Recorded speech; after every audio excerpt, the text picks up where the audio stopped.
Was it once possible to take a train from London to Exeter and see the Tay Bridge in Scotland en route? Or board the Flying Scotsman and gain a view of Durham 10 minutes out of King's Cross? Or could you once catch a suburban train out of Euston and see a boat on Lake Windermere before you reached Watford? The answer to each question was yes, if you had a carriage panel to gaze at during your journey.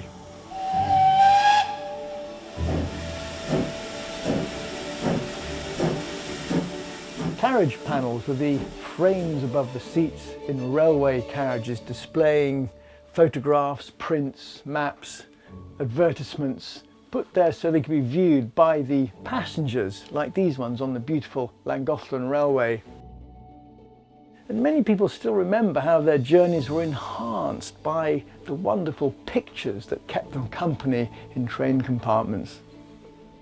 Like the pictorial posters on railway stations, and often by the same leading artists, these landscapes of Britain brought a splash of colour to a dreary or routine journey.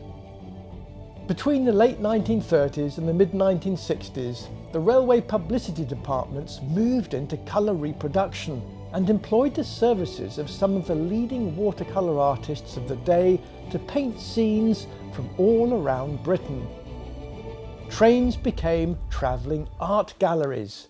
Fine art was rapidly becoming accessible to the general public.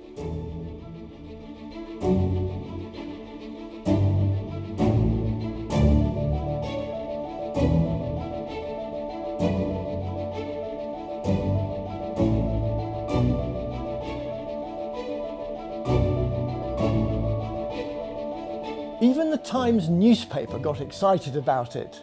In its semi-humorous editorial column entitled "A Picasso Under the Parcels," it extolled the work of watercolour artists.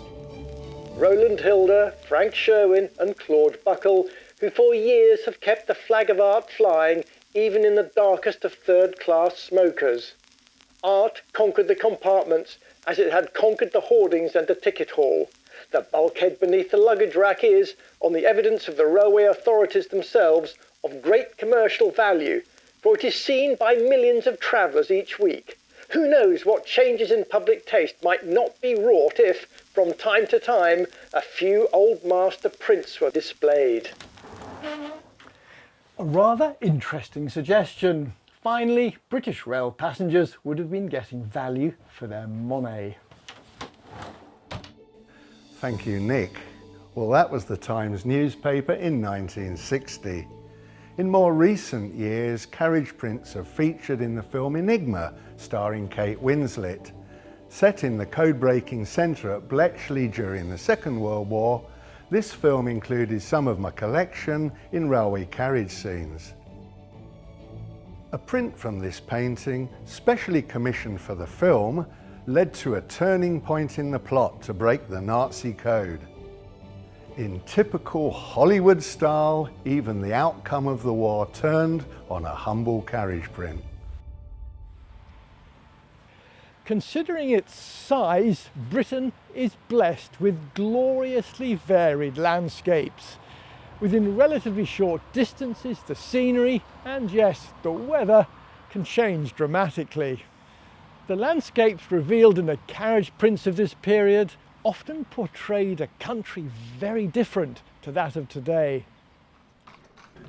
Roads were then largely empty except for horses and carts, and any vehicles looked positively prehistoric.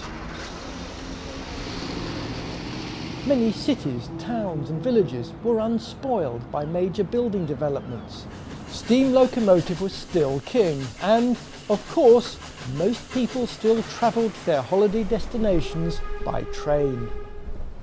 The widespread closure of a large proportion of the British Railways network in the early 1960s had not yet taken place, and most of the country could still be reached by train, often on pleasant but little used rural and branch lines.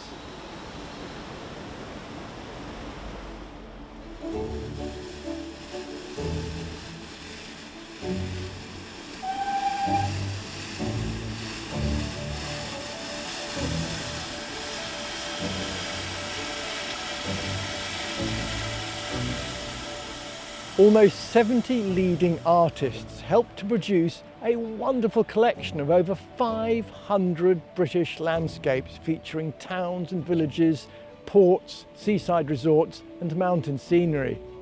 Among the leading artists commissioned for the carriage print artworks was Frida Marston, who happens to have been a relative of mine.